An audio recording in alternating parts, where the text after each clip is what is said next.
যারা আইয়ামে জাহেলিয়া এর ভিতরে কুসংস্কারের মধ্যে আকণ্ঠ ডুবেছিল, সামান্য উটকে পানি পান করানোর বিষয় নিয়ে যুগের পর যুগ যারা যুদ্ধ করত, যে জমানায় একটা কুমারী বিবস্ত্র মেয়ে খানায় কাবা তওয়াফ করবে, হাজার হাজার দর্শক চারিদিকে দাঁড়িয়ে থাকবে,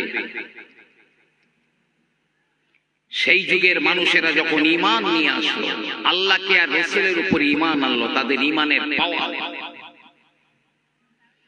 মদিনায় দাবানল বার হয়েছে, এলাকা এলাকা পুড়িয়ে সরকার করে দেয়। কিছু মানুষেরা হযরতে ওমরের কাছে চলে এসে বলে, ইয়া আমিরাল মুমিনিন, ইয়া খলিফাতাল মুসলিমিন, মদিনায় দাবানল বার হয়েছে, এলাকাগুলো পুড়িয়ে সরকার করে দেয়, কিছু একটা করুন। আরে তখন তো দমকল ছিল না যে হ্যালো করে দেবে, দমকল গিয়ে পানি ছড়িয়ে দেবে। আরে অনেক দাবানল, দমকলের পানি ছড়িয়ে লক্ষ লক্ষ লিটার পানি দিয়েও কাজ হয় না। দাবানল মানে যাইতাই বিষয় নয়। খলিফা হযরতে ওমর রাদিয়াল্লাহু তাআলা আনহু হযরতে দাহিয়া কালবিকে ডেকে ডেকে বললেন, ও দাহিয়া, মদিনায় নাকি দাবানল বার হয়েছে, চলে যাও ওই দাবানল যেখান থেকে বার হয়েছে ওই জায়গায় তাকে ঢুকিয়ে দিয়ে এসো। সম্ভব?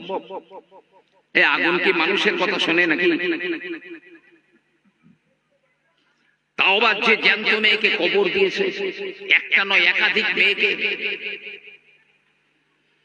ওই হযরতে দাহিয়া কালবি রাদিয়াল্লাহু তাআলা আনহু তিনি 2 রাকাত নামাজ আদায় করে নিলেন, এবারে চলে গেলেন যেখানে দাবানল বার হয়ে এলাকা পুড়িয়ে দিচ্ছে, ওই স্থানে পৌঁছে গিয়ে হযরতে দাহিয়া কালবি রাদিয়াল্লাহু আনহু নিজের গায়ের চাদরখানা খুলে নিলেন, নিজের গায়ের ওড়নাখানা খুলে নিয়ে পেঁচিয়ে পেঁচিয়ে চাবুকের মতো তৈরি করলেন, তারপরে আগুনের উপরে পেটানো শুরু করে দিয়েছে। কোন জীবজন্তুকে মারলে যেমন ভয়ে ওই জীবজন্তু পালিয়ে চলে যায়, দাহিয়া কলবির ওই চাদর পেঁচানো চাবুকের আঘাতে ওই আগুন, দাবানলের আগুনটা পিছনে পিছনে দুর্বার গতিতে পিছিয়ে যায়। চলতে চলতে চলতে যে জায়গা থেকে দাবানল বার হয়েছিল ওই গর্তের ভিতরে ঢুকে যায়। এ ছিল ঈমানের পাওয়ার, এ ছিল ঈমানের পাওয়ার। সেই ঈমান আজকের ধ্বংস হয়ে গেছে। সেই ঈমানের কিছু নেই, সব ক্যান্সারগ্রস্ত ঈমান, প্যারালিসিস গ্রস্ত ঈমান, এতে কাজ হবে না। এই বেঈমান কাফেরের দলের হারগিজ এই কথা বলার সাহস পেত না। একদা এমন ছিল, ঈমানদারদের চোখের দিকে তাকালে বেঈমানদের কাপড় ভিজে যেত। আর সেই বেঈমানরা আজকের মুসলমানদেরকে বল বানিয়েছে, এ লাথি মারে ওর কাছে যায়, ও লাথি মারে ওর কাছে যায়। ভাগ্যের কি পরিহাস! এই বিশ্বব্যাপী মুসলমানরা নিগৃহীত, নিপীড়িত, নির্যাতিত হচ্ছে। আল্লাহ দেখতে পাচ্ছেন না? আল্লাহ পাক তো আমাদের ঘাড়ের এই শিরের চাইতে অনেক নিকটে আছেন, দেখতে পাচ্ছেন না আল্লাহ? হ্যাঁ, এটা আমাদের কর্মফল। আমার আল্লাহ রাব্বুল আলামিন কোরআনুল কারীমে বললেন, যাহারাল ফাসাদু ফিল বাররি ওয়াল বাহরি বিমা কাসাবাত আইদিন নাস। জলে এবং স্থলে যত বিপর্যয় আসে সবই মানুষের হাতের কামাই করা, মানুষ যা অর্জন করে তাই।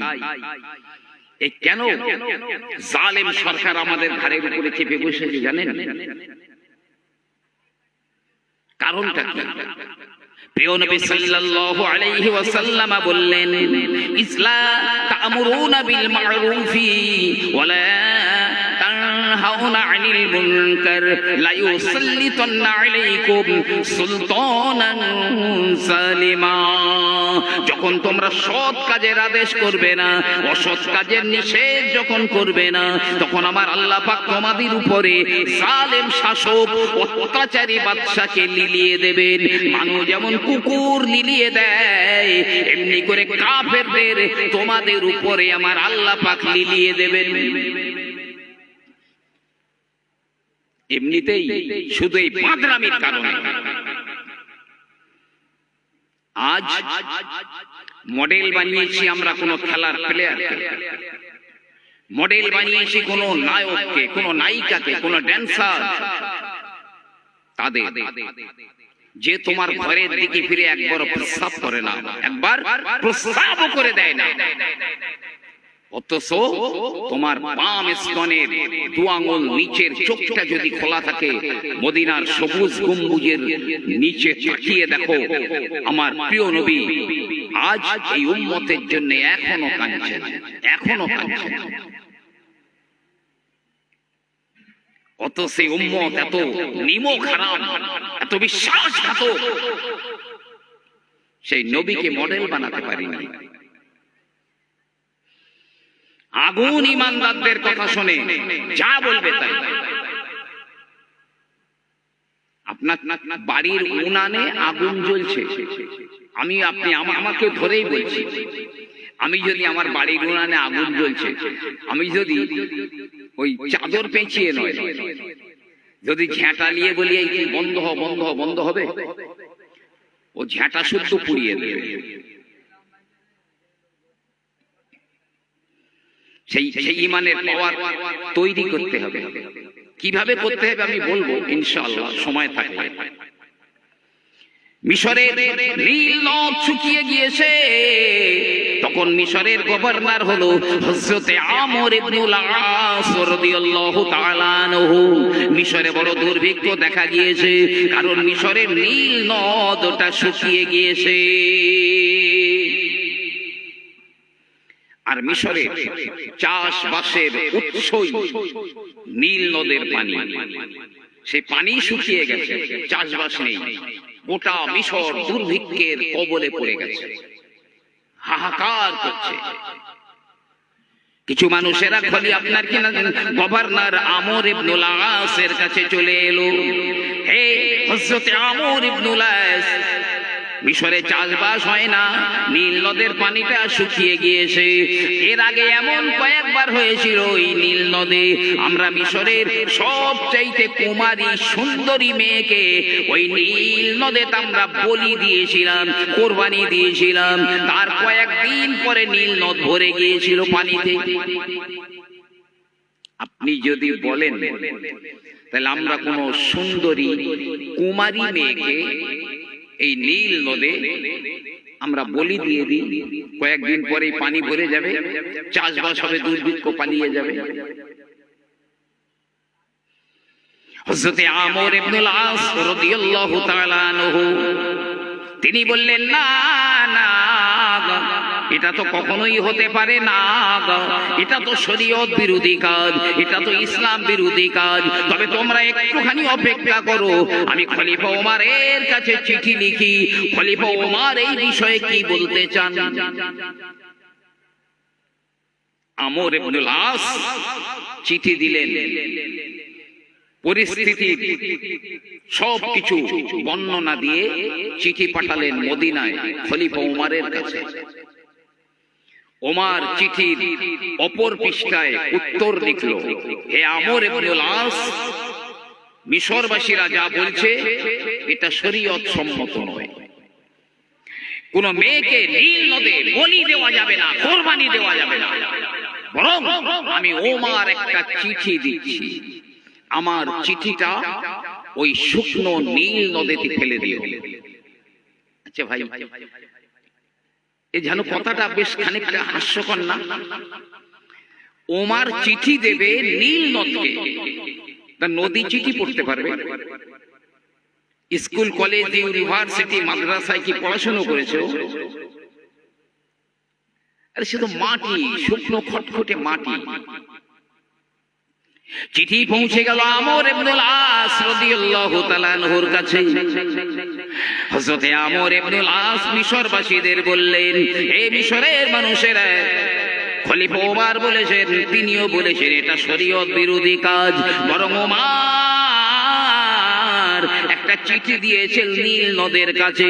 আমি আগামী কাল ওই ওমরের চিঠিটা নীল নদে আমি নিক্ষেপ করব। মিশরের মানুষরাও বেশ খানিকটা অবাক হলো, ওমর চিঠি দিয়েছেন নীল নদকে, তাতে কি কাজ হবে? তো পরের দিনে হাজার হাজার দর্শক নীল নদের কিনারায় দাঁড়িয়ে রয়েছে। হযরতে আমর ইবনুল আস রাদিয়াল্লাহু আনহু ওমরের চিঠিটা নীল নদে নিক্ষেপ করে দিয়েছে। মাত্র কয়েকটা মুহূর্ত নীল নদের দুকুল ছাপিয়ে টোটাল পানিতে ভরে গেল। জোরে বলুন সুবহানাল্লাহ। ইমানের পাওয়ার কি ছিল চিঠিতে লেখা? খলিফা ওমর তিনি লিখলেন, হে মিশরের নীল নদ, আমি খলিফা ওমর বলছি, তুই যদি নিজের ইচ্ছায় প্রবাহিত হোস, তোর সঙ্গে আমার কোনো প্রয়োজন নেই, আমাদের কোনো প্রয়োজন নেই। তবে তুই যদি আল্লাহর হুকুমে প্রবাহিত হোস, তাহলে আমি খলিফা ওমর বলছি, আমার চিঠি পাওয়ার সঙ্গে সঙ্গে মিশরের নীল নদ পানিতে ভরিয়ে দে।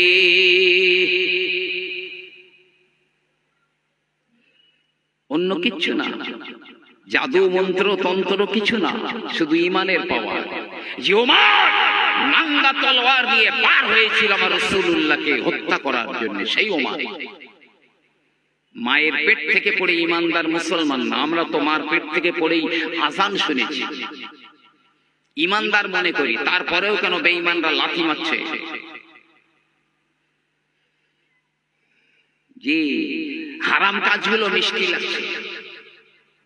মানে ইবলিশ শয়তান, আমি আগে বলেছি না, পানি ঢোড়ায় কামলারে নিম পাতা চিবোলে তিতই লাগবে, কারণ ওর বিষ হয়নি। আর যদি কেউটে কামড়ায় নিম পাতা চিবালে রসগোল্লার মতো মিষ্টি লাগবে। ইবলিশ শয়তান কেউটের রূপে সবল মেরে দিয়েছে, ওর গোটা দেহ আর ইমানে ইবলিসের বিষ জড়ো জড়ো হয়ে গেছে। তাই হালাল কাজটা ভালো লাগে না, লজ্জা হয়, লজ্জাকর মনে হয়। আর হারাম কাজগুলো মানুষ গর্বের সঙ্গে করে। হে মুসলমান, যতদিন তুমি কাজ করবে, তুমি ততদিন অবহেলিত, অপমানিত, লাঞ্ছিত, অত্যাচারিত কেউ রোধ করতে পারবে না। আসবে টোটাল এ জমিন আবার ফিরে আসবে আমাদের কাছে। তবে কখন আসবে? এই বাদরামি যখন ভালো হবে তখন শিওর আসবে, একদম 100%, 100% লিখে রাখেন। শুধু আমি বলছি না, অনেক আমার অমুসলিম হিন্দু ধর্মগুরু তারাই বলছে। আমেরিকা পিউ রিসার্চ সেন্টার, তারা তো অহরহ বলেই যাচ্ছে বর্তমান পৃথিবীতে যে ধর্ম ক্রমবর্ধন, সে ধর্মটার নাম হলো ইসলাম। আর 2070 সালের ভিতরে টোটাল পৃথিবী যত মানুষ থাকবে পৃথিবীতে, সকলের পছন্দের ধর্ম হবে ইসলাম। জোরে বলুন সুবহানাল্লাহ। একদম এই কথার মধ্যে এক টুকরো সন্দেহ নেই। কুল্লু শাইইন ইয়ারজিউ ইলা আসলিহি, আরবিতে কথা আছে, প্রতিটা জিনিস তার উৎস মূলের দিকে ফিরে যায়। পৃথিবীটা প্রথম শুরু হয়েছিল ইসলাম দ্বারা, ভারতবর্ষ প্রথম শুরু হয়েছিল প্রথম নবী দ্বারা, আযান দ্বারা, নামাজ দ্বারা। যে পৃথিবীর সভ্যতা, টোটাল সভ্যতা গড়ে উঠেছে ভারতবর্ষ থেকে। পৃথিবীর প্রথম হজ যাত্রী ভারতবাসী আদম আলাইহিস সালাম। খানায় কাবায় যে হাজারে আসওয়াদ রয়েছে ছিল আজারে আবিয়াজ, সাদা পাথর, ঋতুবতী মহিলা এবং পাপীদের ছোঁয়ায় কালো হয়ে গেছে, নামটাও চেঞ্জ হয়ে গেছে হাজারে আসওয়াদ, কালো পাথর।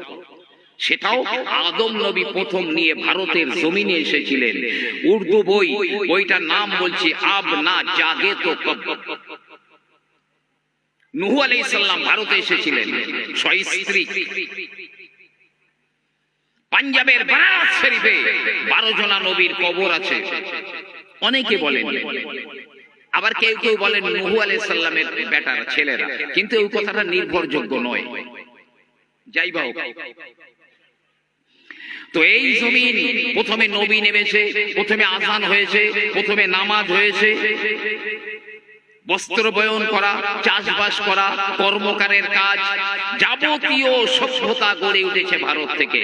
তাই সেই ইসলাম আবার ফিরে যাবে, সেই ভারতবর্ষ আবার ফিরে যাবে ইসলামের সুশীতল ছায়াতলে। শুধু আমাদের একটা কাজ, ইমানের রোগটাকে দূর করবে। আমাদের যে রোগ হয়, এই কথা কে বলেছেন? আল্লাহ পাক বলেছেন। আমাদের কলবে, অন্তরে, ইমানে যে রোগ আছে, আল্লাহ বলেছেন, রব্বুল আলামিন বলেন, ফি কুলুবিহিম মারাদুন ফাযাদাহুমুল্লাহু মারাদা। ওদের অন্তরে রোগ রয়েছে, ওদের কলবে রোগ রয়েছে। ওই রোগের চিকিৎসা, ট্রিটমেন্ট যদি ওরা না করে, ফাযাদাহুমুল্লাহু মারাদা, আমার আল্লাহ রাব্বুল আলামিন ওদের রোগ আরো বাড়িয়ে দেবেন, আরো বাড়িয়ে দেবেন। কোন প্লেয়ার কি করেছে আমার তাই করতে হবে, কোন নায়ক কি করেছে আমাকে তাই করতে হবে, কোন নায়িকা কি করেছে আমাকে তাই করতে হবে। মান তাশাব্বাহা বিকওমিন ফাহুয়া মিনহুম। আমার নবী পাক বললেন, যে ব্যক্তি যাদের দেখা দেখি নিজের জীবনটাকে পরিচালনা করে, বাস্তবায়িত করে, সে তাদের দলে। কিয়ামতের ময়দানে ও বেঈমানরা যে লাইনে থাকবে, এই ঈমানের দাবিদার সেও তাদের দলে থাকবে। ওদের পরিণতি যা হবে, এর পরিণতিও ঠিক তাই হবে। ইমানের পাওয়ার। ওমরের চিঠিতে নীল নদ ভরে গেল। হযরত খলিফা ওমর রাদিয়াল্লাহু আনহু মুসলমান সৈন্যদের প্রেরণ করলেন, মাদায়েন শহরটাকে জয় করতে হবে। শুআইব আলাইহিস সালামের দেশ মাদায়েনটা জয় করতে হবে। সেনাপতি বানিয়ে দিয়েছেন সাদ ইবনে আবি ওয়াক্কাস রাদিয়াল্লাহু আনহুকে। হযরত সাদ ইবনে আবি ওয়াক্কাস রাদিয়াল্লাহু আনহু মুসলিম সৈন্যদের নিয়ে তারা চলে যান। যেতে যেতে সামনে বিশাল সমুদ্র, অথই পানি, বড় বড় সাগরের ঢেউগুলো আছড়ে পড়ে। জাহাজ নাই, নৌকা নাই, অথচ সাগরের ওই পারে রয়েছে মাদায়েন শহর। কিভাবে যাবেন? সাগরের ওই পারে মাদায়েন, সামনে বিশাল সমুদ্র, অথই পানি, বড় বড় ঢেউ। সেনাপতি সাদ ইবনে আবি ওয়াক্কাস রাদিয়াল্লাহু তাআলা আনহু বললেন, হে মুসলমানেরা, তোমরা আল্লাহর নাম নিয়ে এই সাগরের উপরে ঝাঁপিয়ে পড়ো। সব ঘোড়ার উপরে সওয়ার হয়ে রয়েছেন। সেনাপতি সর্বপ্রথমে বিসমিল্লাহির রহমানির রহিম বলে ঘোড়ার পিঠে বসে সাগরের উপরে ঝাঁপ দিয়েছেন। ঘোড়া দৌড়ায়, মুসলমানেরা পিছনে পিছনে আল্লাহর নাম নিয়ে সাগরের উপরে ঝাঁপিয়ে পড়েছেন। যেন মনে হয় খটখটে শুকনো মাটির উপর দিয়ে ঘোড়াগুলো দৌড়ায়। এক সময় তারা সমুদ্র পার হয়ে ওই পারে চলে গিয়েছেন। গিয়ে দেখছে কোন ঘোড়ার পায়ের খুরও পানিতে ভিজেনি। বলুন না সুবহানাল্লাহ। সেনাপতি বলে, হে মুসলমানেরা, সমুদ্র পার হবার সময় তোমাদের কারো কিছু কি সমুদ্রে গর্ভে পড়ে গেছে নাকি? এই কারো কি সমুদ্রে পড়ে গেছে? একজনা বলছে, হুজুর, আমার একটা কাঠের পেয়ালা ছিল, সেই কাঠের পেয়ালাটা সমুদ্রে পড়ে গিয়েছে। ওটা পাওয়া সম্ভব? মহাসমুদ্র, কোথায় একটা কাঠের পেয়ালা পড়ে গেছে, কোন ঢেউ তাকে কোথায় নিয়ে চলে গেছে, সম্ভব পাওয়া? সেনাপতি সাদ ইবনে আবি ওয়াক্কাস রাদিয়াল্লাহু তাআলা আনহু সমুদ্রের দিকে মুখটা ফিরিয়ে দিলেন, হাত বাড়িয়ে বলেন, এ সমুদ্র, আমাদের একটা কাঠের পেয়ালা তোর ভিতরে পড়ে গিয়েছে, ওই কাঠের পেয়ালাটা আমাদের ফেরত দিয়ে যা।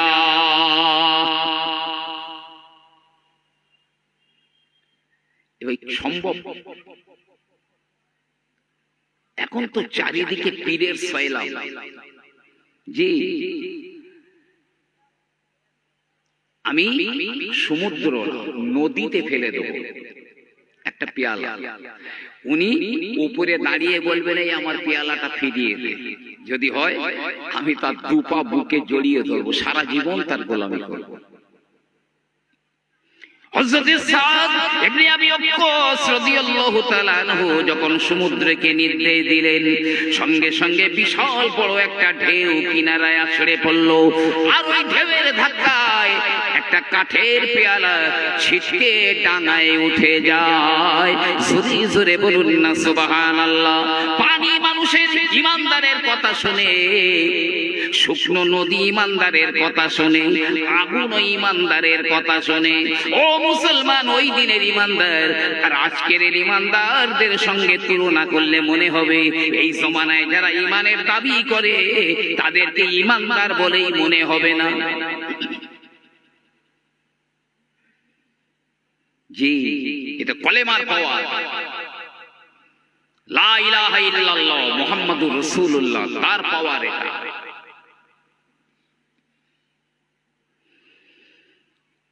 হযরত ওমর রাদিয়াল্লাহু তাআলা আনহু মদিনার মসজিদে নববী শরীফে খুতবা দিচ্ছেন, তখন মুসলমান সৈন্যরা, মুসলিম সৈন্যরা মদিনা থেকে 1 মাসের পথের দূরত্বে যুদ্ধ করছেন। সেনাপতি সাদ, সেনাপতি হলো সারিয়া।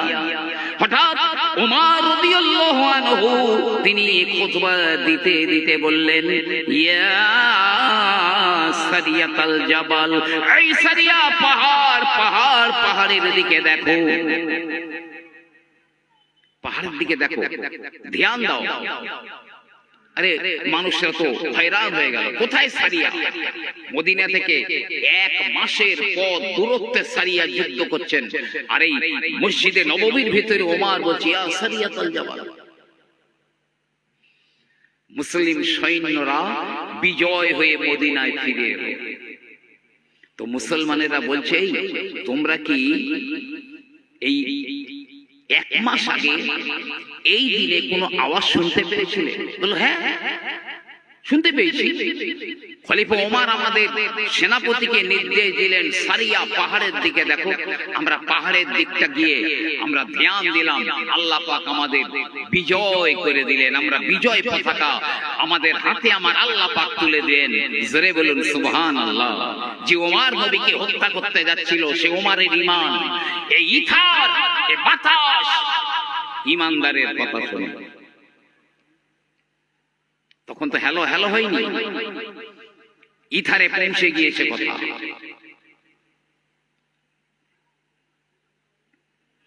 সেই ঈমান আজ কোথায়? সেই ঈমান ধ্বংস হয়ে গেছে। জি ভাইরা আমার, বাবাজিরা আমার, শুধু তাই নয়, ঈমানের পাওয়ারটা একবার দেখুন। হযরত সাফিনা রাদিয়াল্লাহু তাআলা আনহু তিনি জাহাজে করে সমুদ্র পথে কোথাও যান, মাঝ দরিয়াতে জাহাজখানা যে কোনো কারণে ডুবে যায়। হযরত সাফিনা জাহাজের একটা কাঠ নিয়ে, তক্তা নিয়ে তার উপরে ভেসে রয়েছেন। ভাসতে ভাসতে একদিন কিনারায় চলে গেল। হযরত সারিয়া ডাঙায় উঠে দেখলেন গভীর জঙ্গল, গভীর জঙ্গল। উঠে দেখছে বিশাল বড় একটা বাঘ, দাঁত বার করে, চোখ মোটা মোটা করে সারিয়ার দিকে, এই আপনার সাফিনার দিকে। হযরত সাফিনা বলে, ইয়া আবুল হারিস, হে আবুল হারিস, আমি হলাম নবী পাকের গোলাম, আমি নবীর সেবক, আমার নাম হলো সাফিনা, আমি পথ হারিয়ে ফেলেছি। সঙ্গে সঙ্গে বাঘটা তার মাথা নিচু করে দিল, নিচু করে আগে আগে চলে, সারি আপনার সাফিনা পিছনে পিছনে চলে, বড় একটা রাস্তায় উঠে চলে গেলেন। বাঘ মাথা নিচু করে বিশাল এক গর্জন দিয়েছে, অর্থাৎ তার ভাষায় বাঘ বলল, হে নবীর গোলাম, এই বান্দার তুমি পথ হারিয়ে ফেলেছো, আমার দায়িত্ব ছিল পথ দেখানো। হে সাফিনা, ওই পথে গেলে তুমি লোকালয় পেয়ে যাবে। জঙ্গলের হিংস্র জীবজন্তুরা ইমানদারের কথা শোনে। হযরত আমর ইবনুল আস রাদিয়াল্লাহু তাআলা আনহু একটার পর একটা দেশ জয় করেন, ইসলামের শিক্ষা তাদের মধ্যে দিয়ে দেন। হঠাৎ আফ্রিকার জঙ্গলে হযরত আমর ইবনুল আস রাদিয়াল্লাহু আনহু তিনি আফ্রিকা জয় করে নিলেন। আফ্রিকার জঙ্গলের পাশে বললেন, এখানে তাম্বু গাড়ো, শিবির গাড়ো। সবাই বলে, হুজুর এই এলাকায় হিংস্র জীব জন্তুতে ভরা রয়েছে, এখানে তো থাকা যাবে না। কিন্তু হযরতে আমর ইবনুল আস রাদিয়াল্লাহু আনহু তিনি বললেন, না না না, আমি যেটাই বলবো ওই কথাটাই শেষ, এখানে তাম্বু ফেলো। তাম্বু ফেলা হলো। হযরতে আমর ইবনুল আস তিনি জঙ্গলের দিকে তাকিয়ে বললেন, এই জঙ্গলের হিংস্র পশুরা, আমরা এখানে কিছুদিন থাকবো, এই এলাকা থেকে জলদি জলদি করে বেরিয়ে যা। বাঘের আলাদা লাইন হয়ে গেল, সিংহের লাইন আলাদা হয়ে গেল, সাপগুলো তাদের বাচ্চাগুলো পিঠে তুলে আলাদা লাইন দিয়েছে। প্রতিযোগিতা চলে ওই এলাকা ছেড়ে কত তাড়াতাড়ি কে বেরিয়ে যেতে পারে। একবার জোরে জোরে বলুন না সুবহানাল্লাহ। এই ঈমান যেদিন তৈরি হবে, আমি আল্লাহকে সাক্ষী রেখে বলছি, সেদিন পৃথিবীর বেঈমানরা আপনাকে স্যালুট করবে, অভিবাদন করবে। রবের সঙ্গে বান্দার একটা ফিউজের তার জোড়া আছে। এই যে মাইক চলছে, সাউন্ড হচ্ছে, ফিউজ কেটে গেলে সাউন্ড বন্ধ। এই যে আলোগুলো, বাতিগুলো জ্বলছে, ফিউজ কেটে গেলে ওগুলোও বন্ধ। তো রবের সঙ্গে বান্দার একটা ফিউজ জোড়া আছে, সেটা টেনে হিঁচড়ে ছিঁড়ে ফেলে দিয়েছি, সব অফ হয়ে গেছে। প্রিয় নবী আমার বলেন, রাতের অন্ধকারে তোমরা আল্লাহর সঙ্গে ফিউজের তারখানা জুড়ে নাও, খাঁটি তওবা করে নাও। যারা তোমাদের অপমানিত করছিল, যারা তোমাদের উপরে অত্যাচার করছিল, ওই মানুষেরা তারপরের দিন আমার আল্লাহ পাক বেঈমানদের অন্তরগুলো পাল্টি করে দেবেন। ওরাই তোমাদের স্যালুট করবে, অভিবাদন করবে। মা আসাবাকুম মিন মুসিবাতিন ফাবিমা কাসাবাত আইদিকুম, এমন একটা মুসিবত তোমাদের কাছে আসে না যা তোমাদের হাত অর্জন করে না। জি, কিভাবে জানেন? পীর জুলফিকার রহমান নকশবন্দি বেঁচে আছেন, পাকিস্তানে বাড়ি। তো তার বয়ান সমগ্রকে খুতুবাতে জুলফিকার নাম দিয়েছে। আমার কাছে 32টা আছে, আরো আছে। তো একটার ভিতরে তিনি লিখেছেন, ভেরি ভেরি ইম্পর্টেন্ট, আল্লাহ আমাদের হাতের কামাইগুলো কিভাবে পেট করে দেন। এক বাড়িতে স্বামী স্ত্রী বাস করে। স্বামী সকালবেলা দোকানে যায়, মার্কেটে, স্ত্রী একাই বাড়ি পায়। পানিওয়ালা, ভিসিওয়ালা প্রতিদিন এক ব্যারেল করে কি এক মশক করে পানি দিয়ে যায় ওই বাড়িতে। পানি আনে, স্ত্রী তার পাত্র দেয়, ও সেই পাত্রে পানি ঢেলে চলে যায়। কথাবার্তা না, এও ওই মহিলার চোখের দিকেও তাকায় না। এরকম 1 বছর 2 বছর যায়, যেতে যেতে একদিন এই ভিসিওয়ালা পানি এনেছে মশকে করে, আর ওই বাড়ির মহিলা সেও তার পাত্রটা দিয়েছে, ও পানি ঢেলে দিয়েছে। ঢেলে দেওয়ার পরে ওই মহিলার হাত ধরেছে, হাত ধরে খুব জোরে জোরে হাতটা চটকে দিয়ে চলে গেছে। মহিলা বলছে, এরকম তো কখনো হয় না, এই বদখেয়াল তো এর মধ্যে এর আগে কখনো আসেনি। কিন্তু কেন আজ এই মনের এই দুষ্টু বুদ্ধি খেললো, আমার হাত কেন টিপে দিল? খুব কাঁদছে মহিলা, সব কাজ কারবার ফেলে বসে বসে কাঁদছে। স্বামী বাড়ি এসেছে, এই তুমি কাঁদছো কেন? তো সব বললো এই এই ঘটনা। ঘটনা শুনে স্বামী নিজেই কেঁদে হয়রান, নিজেই কেঁদে হয়রান। তো স্ত্রী বলছে হ্যাঁ গো, তুমি কেন কাঁদছো? ও তো আমার হাত টিপে দিয়ে গেছে, আমি কাঁদছি, কিন্তু তুমি কেন কাঁদছো? বলছি দেখো, ওই পানিওয়ালা তোমার যে হাত টিপে দিয়েছে ওটা আমার দোষেই হয়েছে। কেন? বলছে আজ আমার দোকানে এক সুন্দরী মহিলা এসেছিল, অনেকগুলো চুড়ি পছন্দ করে আমাকে বলল, দোকানি ভাই চুড়িগুলো আমার হাতে উঠিয়ে দাও। তা আমি সেই চুড়িগুলো তার হাতে উঠাতে যে কামনার বশবর্তী হয়ে ইচ্ছা করে করে তার হাত টিপে দিচ্ছিলাম। তাই আমি যেহেতু অবৈধভাবে অপর মহিলার হাত টিপে দিয়েছি, তাই পানিওয়ালা আমার স্ত্রীর হাতটাও টিপে দিয়ে গেছে। ঠিক এইভাবে এরকম বহু ঘটনা আছে।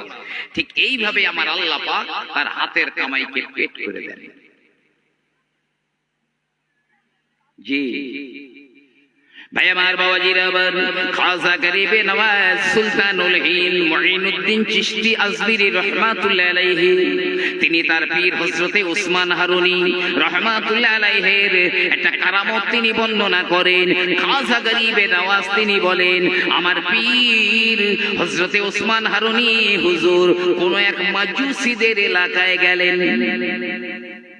মাজুসী মিন্স যারা আগুন পুজো করে, অগ্নি উপাসক, তাদের এলাকায় গিয়েছেন। বিশাল আগুন, এই আগুন তারা নিভতে দেয় না, বড় বড় কাঠ দিয়ে, কখনো ঘি দিয়ে এই আগুনকে তারা প্রজ্বলিত করে রাখে।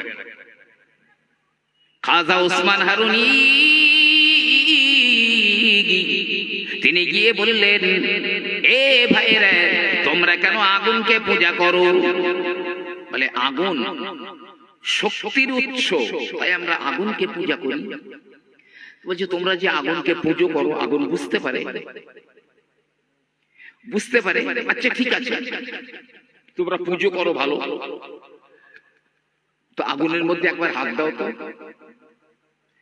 যদি আগুন বুঝতে পারে যে তুমি ওর পুজো করছো, তাহলে তোমার হাত পড়বে না, ও তো তোমার উপাস্য, তোমার উপাস্য। ওরা বলছে তা কিভাবে সম্ভব? আগুনে হাত দিলে তো হাত পুড়ে যাবে। খাজা উসমান হারুনি রাহমাতুল্লাহ আলাইহি বলেন, হে ভাইরা, আমি তো আগুনকে পূজা করি না, বরং আগুনের স্রষ্টা রব্বুল আলামিনের আমি ইবাদত করি। আগুনকে নয়, আগুনের স্রষ্টাকে আমি ইবাদত করি। এই বলে ওই মজুসীদের একটা বাচ্চা কোলে নিয়েছেন, কোলে করে নিয়ে আগুনে ঝাঁপ মেরেছেন, আগুনে ঝাঁপ মেরে দিয়েছেন। ইমানের পাওয়ার দেখুন, বিশাল আগুন তো বছরের পর বছর প্রজ্বলিত, কোথাও এসে আগুনের মধ্যে হারিয়ে গেছে। অনেক সময় পার হয়ে গেল, সবাই বলছে আর সে পুড়ে এতক্ষণ ছাই হয়ে গেছে। তো ফকির না হয় গেল গেল, যাকে যা, আমাদের বাচ্চাটাকে নিয়ে গেল, আমাদের বাচ্চাটাও গেছে পুড়ে। সবাই হাপিতাস করছে। কিছু সময় পরে হযরতে উসমান হারুনি রাহমাতুল্লাহ আলাইহি তিনি ওই বাচ্চাটাকে কোলে নিয়ে সশরীরে আগুনের ভিতর থেকে পার হয়ে এলেন। তার গায়ের একটা পশম পড়ে না, কার যে জামা ছিল গায়ের জামার একটা সুতো পর্যন্ত পড়ে না। জোরে জোরে বলুন না সুবহানাল্লাহ। খাজা উসমান হারুনিকে তারা বলল, এটা কিভাবে সম্ভব? তিনি ওই কোরআনে কারীমের আয়াতের ব্যাখ্যাটা করে শোনালেন। কুলনা ইয়া নারু কুনি বারদাও ওয়া সালামান আলা ইব্রাহিম। এই আয়াতের ব্যাখ্যা করলেন, ওই মহল্লায়, ওই এলাকায় যত মাজুসি ছিল সবাই সঙ্গে সঙ্গে কলেমা পড়ে নিয়ে মুসলমান হয়ে যায়। আর ওই বাচ্চা আর বাচ্চার বাপ খাজা ওসমান হারুনির কাছে থেকে থেকে তারা বড় বড় আল্লাহর ওলি হয়ে গিয়েছিলেন, ওলি হয়ে গিয়েছিলেন। এখনকার আলেমদের রস শুনে সবাই নয়, কিছু কিছু আলেম গোমরা হয়ে যায়, মানুষ হেদায়েত হওয়া তো দূরে যাক, গোমরা হয়ে যায়। গীবত, লানত, জি কি না হচ্ছে এখানে, হাসি তামাশা কি না হচ্ছে এই নবিয়ানা মেম্বারে। হক কথা জানা আছে বলে না, আলেমদের জানা আছে হক কথা, কিন্তু বলেন কখন আমার ওয়াজে আপনারা শুনে থাকবেন। শুধু একটা কথা বলবার জন্য আমি একটুখানি কথা বাড়াবো, তার আগে একবার দরুদ শরীফ আল্লাহুম্মা সাল্লি আলা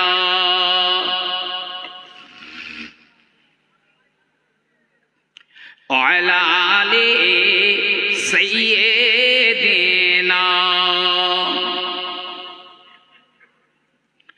बीच सागर में आगर तूफान आ जाए,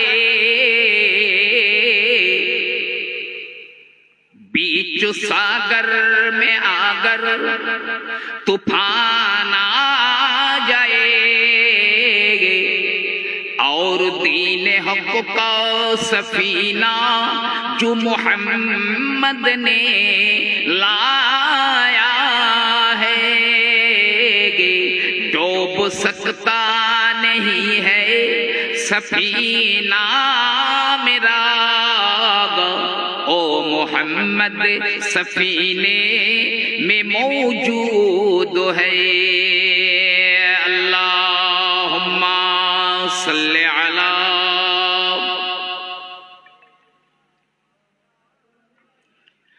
वअला आलि सय्यिदिना।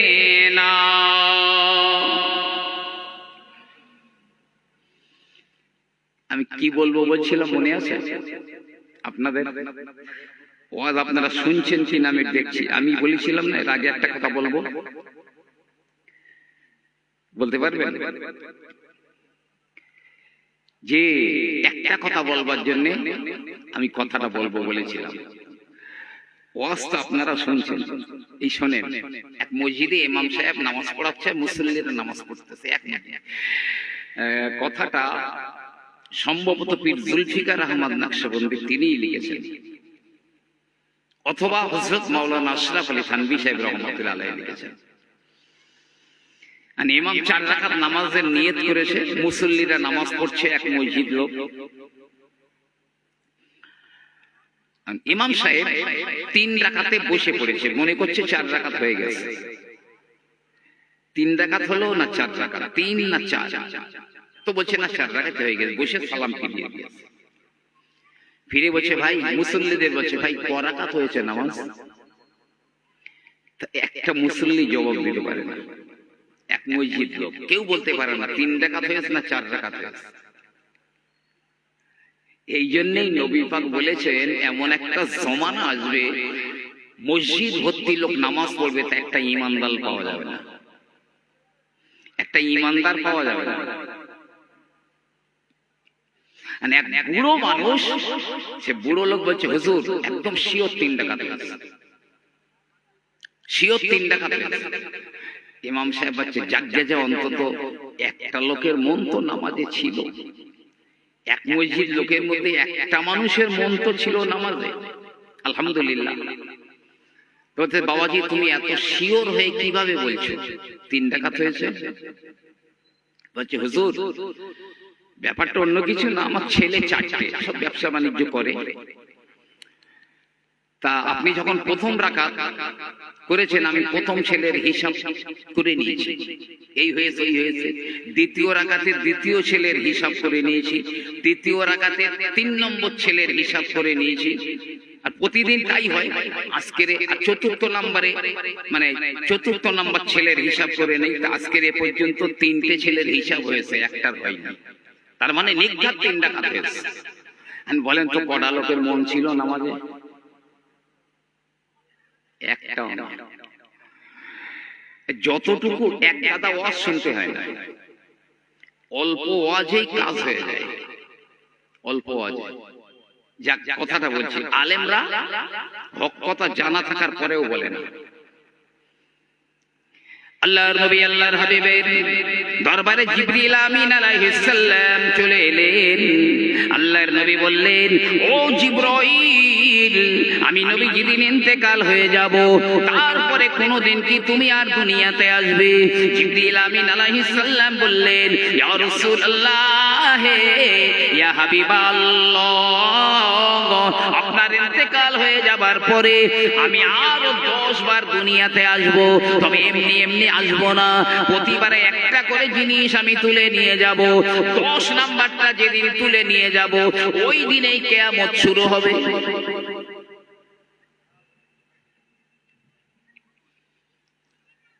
হুজুর, প্রথম আসবো, বরকত তুলে নিয়ে যাব, বরকত থাকবে না। চাষবাসে বরকত নেই, ব্যবসা বাণিজ্যে বরকত নেই, সময়ে বরকত নেই, মানুষের হায়াতে বরকত নেই, কিছুতেই বরকত নেই, বরকত তুলে নিয়ে যাব। 2 নম্বরে লজ্জা তুলে নিয়ে যাব, লজ্জা। বেটা ছেলেদেরও লজ্জা থাকবে না, মেয়ে ছেলেদেরও লজ্জা থাকবে না। বেটা ছেলের যদি লজ্জা থাকতো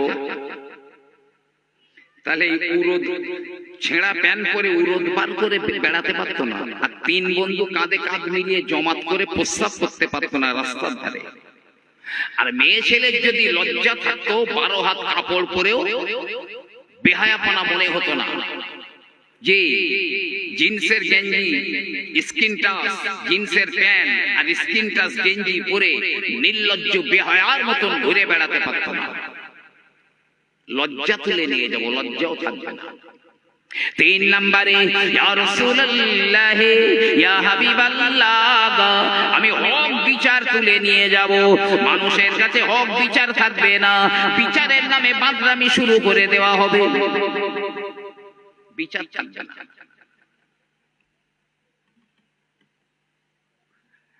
আর 4 নম্বরে যে কথাটা বলবো, 4 নম্বরে আলেমদের থেকে হক কথা তুলে নিয়ে যাব, আলেমদের থেকে হক কথা তুলে নিয়ে যাব। এখন অনেকের চিন্তা ভাবনা, আমি যদি সুদের কথা বলি, ঘুষের কথা বলি, যে মানে পর্দার কথা বলি, আমি যদি এই লটারির কথা বলি, পণের কথা বলি, বলবে এই ও মালের আর ভিটে তুলিস নেই। তাহলে আমার তো সামনে বছরে আর দাওয়াত হবে না। আরে ধরি মাছ না সুই পানি, দরকার নেই 2-4টে জীবনী বলে বের গিয়ে বল, পকেট ভর্তি করে পেট মোটা করে, কিয়ামতে তোর জবান কেটে দেবে আল্লাহ, তোর ঠোঁট কেটে দেবে আল্লাহ।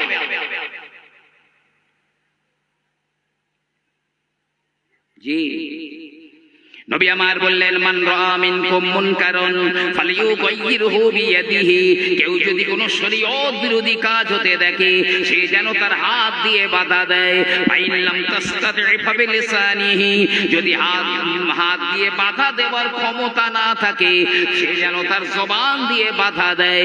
ফাইন লাম তাসতাতি ফাবিকলবিহি, যদি জবান দিয়ে বাধা দেওয়ার ক্ষমতাও তোমার না থাকে তাহলে অন্তর দিয়ে তুমি ঘৃণা করো, ওখান থেকে সরে যাও। যালিকা আযআফুল ঈমান, ওটা হলো ঈমানের দুর্বলতম জায়গা। আমার রাসূলুল্লাহ বললেন, না না, অন্তর দিয়ে ঘৃণা করার অনুভূতি যখন থাকবে না, তার ভিতরে 1 যাররা ঈমান আছে মনে করা যাবে না। আর ঈমানদার কটা আছে এবার ভাবুন। কেন আল্লাহ ঈমানদারদের ঈমান আনতে বলেছেন? আল্লাহর উপরে আর রাসূলের উপরে। অন্তর দিয়ে ঘৃণা করার অনুভূতি যেদিন থাকবে না, সেই ব্যক্তির মধ্যে যাররা পরিমাণ ঈমান আছে এটা মনে করা যাবে না। ভাই আপনারা বিরক্ত হচ্ছেন নাকি? আমি কিন্তু 1টা মিনিট সময় ফালতু নষ্ট করছি না, একদম খুব শর্ট হ্যান্ডে কিছু কথা বলছি। হক কথা জানা থাকবে, বলবে না।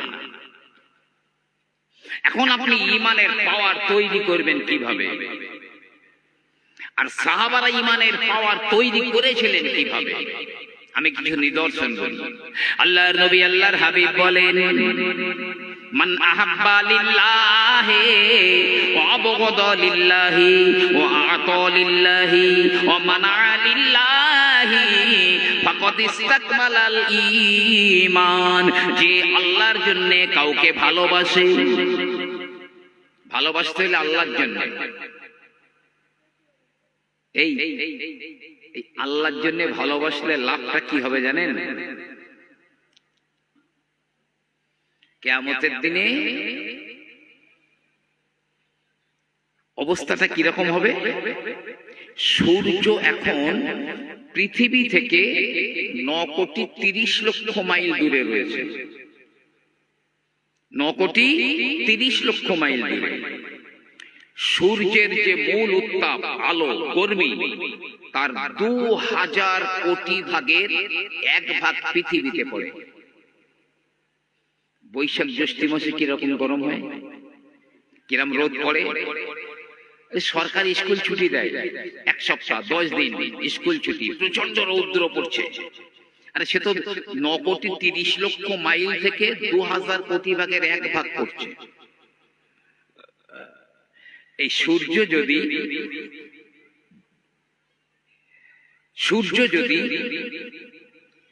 9 কোটি মাইল দূরে নেমে আসে, পৃথিবী পুড়ে যাবে। 8 কোটি মাইল নেমে আসে, পৃথিবী ছাই হয়ে যাবে। কিন্তু কিয়ামতের মহাময়দানে সূর্য 9,30,00,000 মাইল দূরে থাকবে না, 8 কোটি মাইল দূরে থাকবে না, 1 কোটি মাইল দূরে থাকবে না, 1,00,000 মাইল দূরে থাকবে না, 1000 মাইল দূরে থাকবে না, 100 মাইল দূরে থাকবে না, না না 50 মাইল দূরেও থাকবে না। আমার রাসূলুল্লাহ বললেন, হাত্তা ইয়াকুনা মিকদার মিলিন। সূর্য তো 1 মাইলের ভিতরে নেমে আসবে। পৃথিবীতে গাছপালা থাকবে না, ঘর বাড়ি থাকবে না, ফ্ল্যাট থাকবে না, হোটেল থাকবে না, এমনি করে নদী নালা সমুদ্র কিছুই থাকবে না। গোটা পৃথিবীটা সমান হয়ে যাবে। 1 মাইলের ভিতরে সূর্য, সূর্যের 2000 কোটি উত্তাপ সবই জমিনের উপরে পড়ছে। কি অবস্থা হবে? জমিনটা তামা হয়ে যাবে, টকটকে লাল হয়ে যাবে। এই আমি কিন্তু ঠাকুমার ঝুলি বলছি না, আমি হাদিস পাক বলছি। যদি কারো মনে যারা পরিমাণ সন্দেহ হয়, সে আরেক বেঈমান। সেদিন কোথায় যাবে? নাইনাল মাফার, কোথায় পালাবে আজ?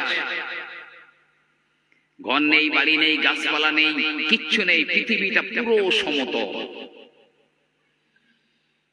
সূর্য 1 মাইলের মধ্যে 2000 কোটি উত্তাপ ছড়াচ্ছে। আদম নবী কেঁদে জারেজার হয়ে যাবে, আল্লাহ আমাকে বাঁচাও। নূহ নবী কেঁদে জারেজার হয়ে যাবে, আল্লাহ আমাকে বাঁচাও। ইব্রাহিম নবী, ইব্রাহিম খলিলুল্লাহ, তিনি কেঁদে জারেজার হয়ে বলবেন, আল্লাহ আমার মা বাপের জন্য কাঁদি না গো মাওলা, আমি ইব্রাহিমকে তুমি বাঁচিয়ে দাও। মূসা কালিমুল্লাহ, আল্লাহর সঙ্গে ডাইরেক্ট কথা হতো তুর পাহাড়ে। মূসা নবী কেঁদে জারেজার হয়ে বলবেন, আল্লাহ আমি কারোর জন্য কাঁদছি না, আল্লাহ তুমি আমাকে বাঁচাও। ঈসা রূহুল্লাহ কেঁদে জারেজার হয়ে বলবেন, মাওলা আমি আমার মা মরিয়মের জন্য কাঁদি না গো, তুমি শুধু আমাকে বাঁচিয়ে দাও। জি, খলিলুল্লাহ, কলিমুল্লাহ, রূহুল্লাহ, নবিউল্লাহ, এদের যদি এই হাল হয়, পীর ওলি আউলিয়া গৌস কুতুব নবী রাসূল সবার একাল, কে কোথায় পড়ে কাঁদছে? উম্মতের খবর কি হবে? সবাই কাঁদবে, আল্লাহ আমাকে বাঁচাও, আমাকে বাঁচাও। কেঁদে কেঁদে পানি থাকবে না, চোখ দিয়ে রক্ত, রক্তের দরিয়া বয়ে যাবে। টাইটানিকের মতো বড় জাহাজ ছেড়ে দিলে সে নিজে নিজে অটোমেটিক দুর্বার গতিতে চলবে। এত রক্তক্ষরণ হবে, কোনো কাজ হবে না। ঘাম পসিনায় যার যেমন গোনা, হাঁটু পর্যন্ত, কোমর পর্যন্ত, বুক পর্যন্ত কেউ ঘামে হাবুডুবু খাবে। কিয়ামতের একটা দিন হবে 50,000 বছরের মতো বড়। পায়ে জুতো নেই, গায়ে জামা নেই, মাথায় ছাতা নেই, কোথায় যাবেন? আমার আল্লাহ রাব্বুল আলামিনের আরশে আজিমটা সিরিয়ার জমিনে নামানো হবে। বর্তমানে পৃথিবীতে যেখানে সিরিয়া, ওই জায়গায় আমার আল্লাহর আরশে আজিমটা নামিয়ে দেওয়া হবে। আল্লাহর আরশ কত বড়! আল্লামা ইবনে কাসির রাহমাতুল্লাহ আলাইহি তার আল বিদায়া ওয়ান নিহায়া কিতাবে লিখছেন, 7 আসমান 7 জমিন যদি আল্লাহর আরশের মাঝখানে রাখা যায় তো মনে হবে যেন বিশাল বড় মাঠের মাঝখানে একটা মটরের দানা পড়ে আছে। আল্লাহর আরশ কত বড়! সেই আরশে আজিমের একটা লম্বা ছায়া পড়বে, এয়ার কন্ডিশন ছায়া। নবী আমার বলেন 7 প্রকার মানুষেরা ওই ছায়ার নিচে স্থান পাবে। আমি যে কথাটা বলবার জন্য এত দূরে এলাম, কেন অপরের সঙ্গে আল্লাহর জন্য ভালোবাসা করবেন। আমার নবী পাক বলেন 7 প্রকার মানুষেরা ওই আরশে আজিমের এয়ার কন্ডিশন ছায়ার নিচে থাকবে। রাজুলুন তাহাব্বা ফিল্লাহি ইজতামা আলাইহি ওয়া তাফাররাকা আলাইহি, যে মানুষটা অপরের সঙ্গে বন্ধুত্ব করে, ভালোবাসা বন্ধুত্ব করে এবং আল্লাহর জন্য সম্পর্ক ছিন্ন করে দেয়, ওই মানুষটা কিয়ামতের দিনে ওই রৌদ্রে দাঁড়াতে হবে না, আল্লাহর আরশে আজিমের ছায়ার নিচে তার স্থান হয়ে যাবে। অবশ্যই যার সঙ্গে মহব্বত করলে, ভালোবাসা করলে আল্লাহকে চেনা যায়, আল্লাহ সম্পর্কে জানা যায়, এই আল্লাহর জন্যই মহব্বত হবে, ভালোবাসা হবে একে অপরের সঙ্গে। এর একটা বিশাল আহমিয়াত রয়েছে। দুস্তি করা, তবে মদখোর, তেড়েলখোর, গাঁজাখোর, হেরোইনখোর, চরসখোর, যে আফিমখোর, জুয়াখোর, এদের সঙ্গে না, আল্লাহওয়ালাদের সঙ্গে বন্ধুত্ব করবেন। যারা আল্লাহওয়ালাদের সঙ্গে বন্ধুত্ব করে তারা হারগিজ বিফল হবে না। সোহবতে বা এক জামানা আউলিয়া বেহতরে আজ সদ সালাত আতে বেরিয়া। আল্লাহওয়ালাদের সঙ্গে যদি তুমি একটুখানি সময় ব্যয় করো, সামান্য একটুখানি সময় যদি ব্যয় করো, তাহলে 100 বছর বিনা রিয়া, লোক দেখানো ইবাদত নয়, 100 বছর সারাদিন রোজা, কোরআন তেলাওয়াত, সারা রাত জেগে জেগে নামাজ পড়লে যতটা নেকি অর্জন হয়, আল্লাহওয়ালাদের সোহবতে একটুখানি থাকলে তার চাইতে বেশি নেকি হয়। জোরে বলুন না সুবহানাল্লাহ। কেউ একজন মাওলানা আশরাফ আলী থানভী সাহেব রহমাতুল্লাহ আলাইহিকে বলছেন, হুজুর এই কথাটা বাড়াবাড়ি হয়ে গেল না? আল্লাহওয়ালাদের কাছে একটুখানি বলবে তাই 100 বছর বিনা রিয়া, এবার রাত দিন ডে নাইট ইবাদতে সব হবে। তো মাওলানা আশরাফ আলী থানভী সাহেব রহমাতুল্লাহ তিনি কি বলেছিলেন? তিনি বলছেন, ভাই আমি তো ওইভাবে বলি না, আমি একটু অন্য রকম করে বলি। কিভাবে বলেন? তিনি বলছেন, সোহবতে বা এক জামানা আউলিয়া বেহতরে আজ লাখ সালাত আতে বেরিয়া। আল্লাহওয়ালাদের সঙ্গে তবে ধর্ম ব্যবসায়ী যেন না হয়, ধর্ম দোকানদার যেন তিনি না হন, বাস্তবে তিনি যেন আল্লাহওয়ালা হন। তার কাছে যদি একটুখানি সময়, একটু মুহূর্ত যদি তুমি দিতে পারো, তাহলে মনে রেখে দিও 100 বছর নয়, বরং 1,00,000 বছর ডে নাইট ইবাদত বন্দেগী করলে যতটা নেকি হয় তার চাইতে অনেক বেশি নেকি হবে।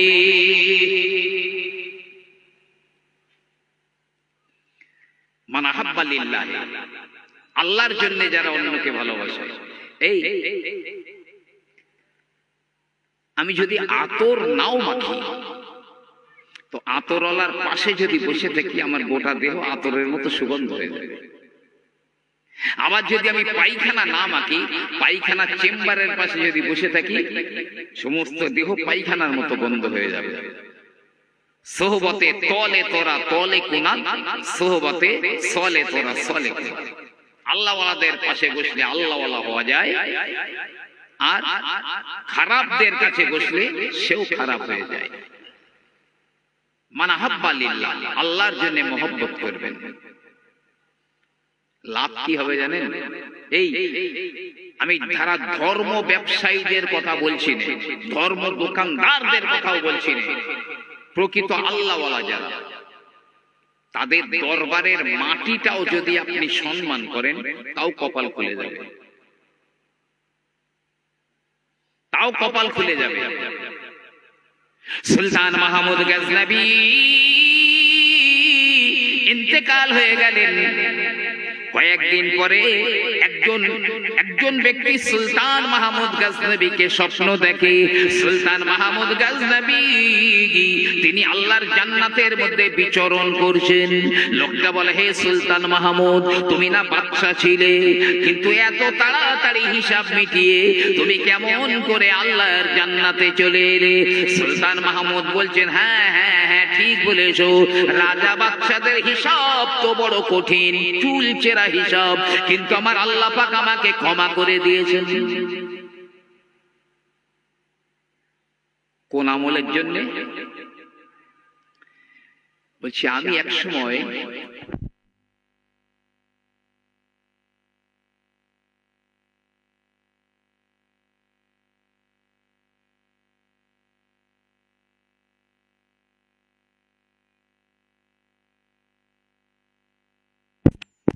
মা সাল্লি আলা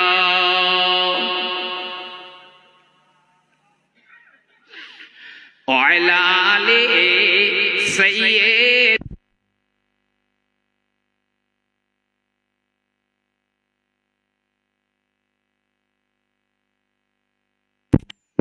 नहीं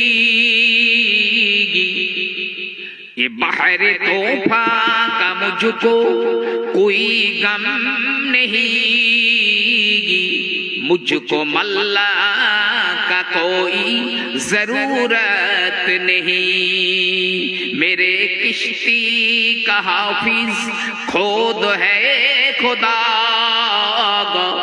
और कमली वाले सफीने में मौजूद है। अल्लाहुम्मा सल्ली अला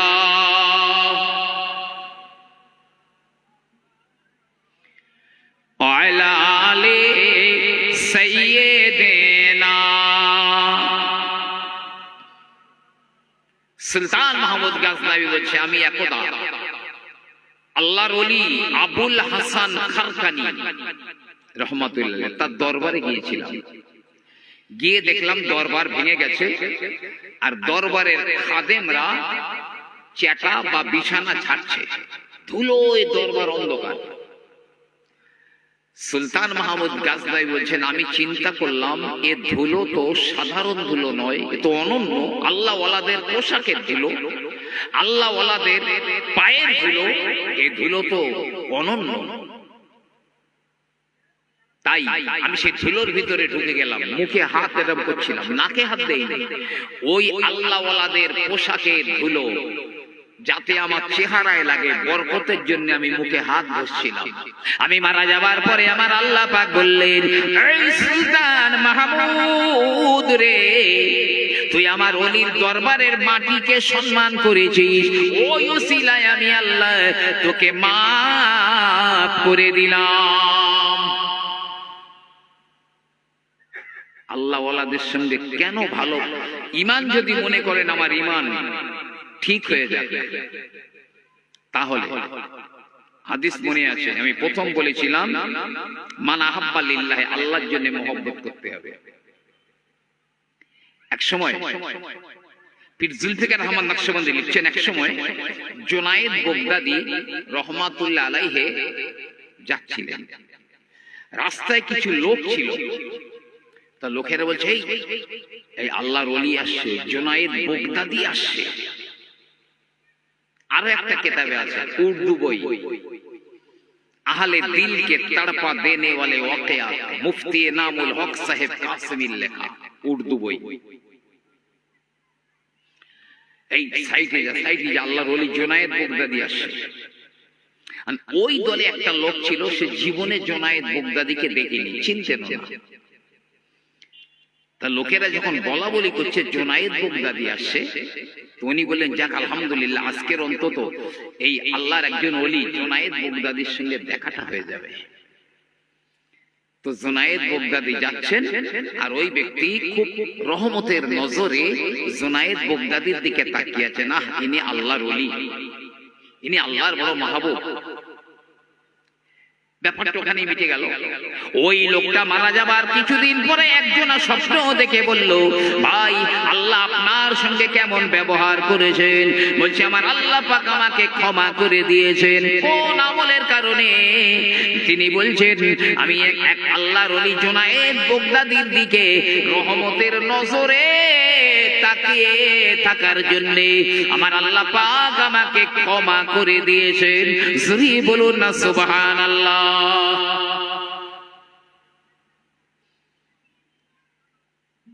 আল্লাহ ওয়ালাদের সঙ্গে বন্ধুত্ব করবেন, ওয়াজ এতটা শুনতে হবে না।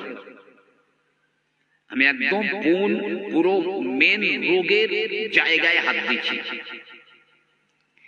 2 নম্বরে আমার রাসূলুল্লাহ বললেন, ওয়া আবগাদু লিল্লাহি, যারা আল্লাহর সঙ্গে সম্পর্ক ছিন্ন করে দেয়। কারো সঙ্গে আমার সম্পর্ক ভালো ছিল, কিন্তু না ওর দ্বারা শরীয়ত বিরোধী কাজ হয়, ইসলাম বিরোধী কাজ হয়, না ওই লোকটার সঙ্গে তুমি সম্পর্ক ছিন্ন করে দাও। এর সঙ্গে সম্পর্ক ছিন্ন করে দিলে আমার আল্লাহ খুশি হবেন, তার সঙ্গে সম্পর্ক ছিন্ন করে দাও। হযরত ইবনে উমর রাদিয়াল্লাহু আনহু মসজিদে যাচ্ছেন নামাজ পড়তে, তা দেখছে তার একটা ছোট ভাইপো বাচ্চা, সে ওই একটা খোলা ভাঙা নিয়ে এইরকম ছুঁড়ে ছুঁড়ে খেলা করছে। বাচ্চারা খেলে খেলে দেখেন না, এ খোলা ছুঁড়ে দিয়েছে, ও ছুড়লো, বেগত মারছে। এই খোলা ছোড়াছুড়ি খেলা করছে। হযরত ইবনে উমর রাদিয়াল্লাহু আনহু বলেন, বেটা আমি রাসূলুল্লাহকে বলতে শুনেছি খেলাটা হারাম, খেলো না। চলে গেল। আবার একদিন 2 দিন পরে তিনি মসজিদে যান, তিনি দেখছেন আবার ওই ছেলেটা ওই খোলাটা নিয়ে ছোড়াছুড়ি খেলা করছে। হযরত ইবনে উমর রাদিয়াল্লাহু তাআলা আনহু বললেন, এ বেটা ওই দিনে আমি তোমাকে রাসূলুল্লাহর হাদিস শোনালাম, কিন্তু তুমি আমার নবী পাকের হাদিসটাকে গ্রাহ্য করলে না। যাও যাও যাও, আমি যতদিন বেঁচে থাকবো তোমার সঙ্গে আর আমার কোনো সম্পর্ক নাই। জীবনে তার সঙ্গে কথা বলেননি, কোনো সম্পর্ক রাখেননি। ভাইপো, নিজের ভাইপো।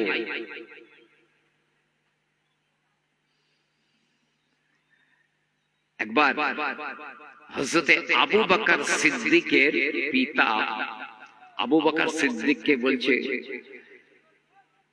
ঈমান আনবার পরে আবু বকর একদা যুদ্ধের ময়দানে তুমি তো রাসূলুল্লাহর পক্ষে ছিলে, আমি তো কুরাইশদের পক্ষে ছিলাম, তো এমন একটা সুযোগ এসেছিল যে আমি তোমাকে তলোয়ারের একটা আঘাতে তোমাকে 2টো করে দিতে পারতাম, কিন্তু তুমি আমার ছেলে তো, যার জন্য আমি তলোয়ার গুটিয়ে নিয়েছিলাম।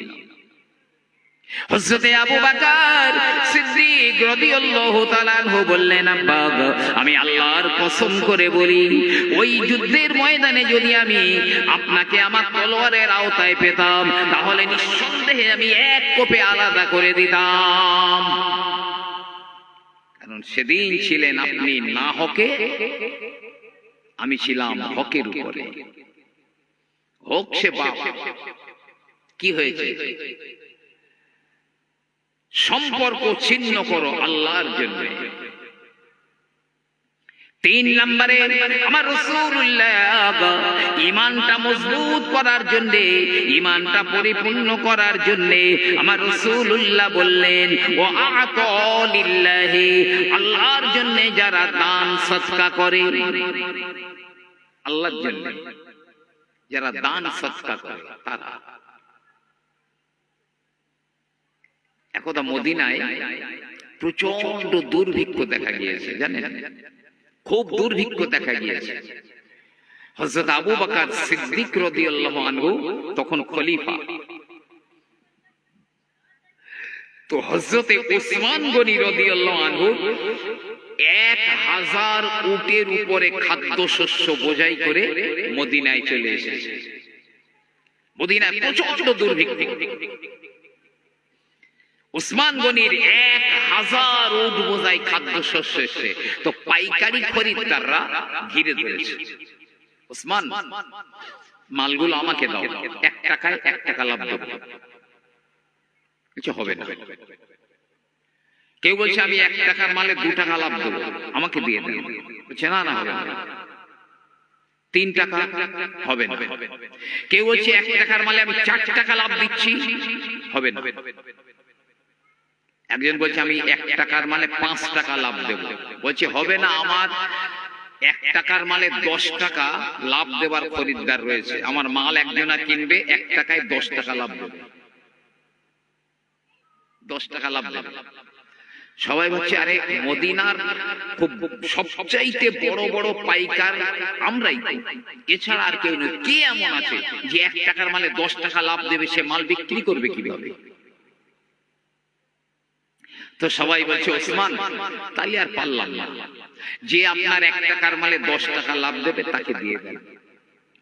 হযরত উসমান গনি রাদিয়াল্লাহু তাআলা আনহু বললেন, হে মদিনার মানুষেরা, আমার আল্লাহ রাব্বুল আলামিন ওয়াদা করেছেন তুমি যদি 1 টাকা দাও আমি আল্লাহ তোমাকে 10 টাকা লাভ দেব।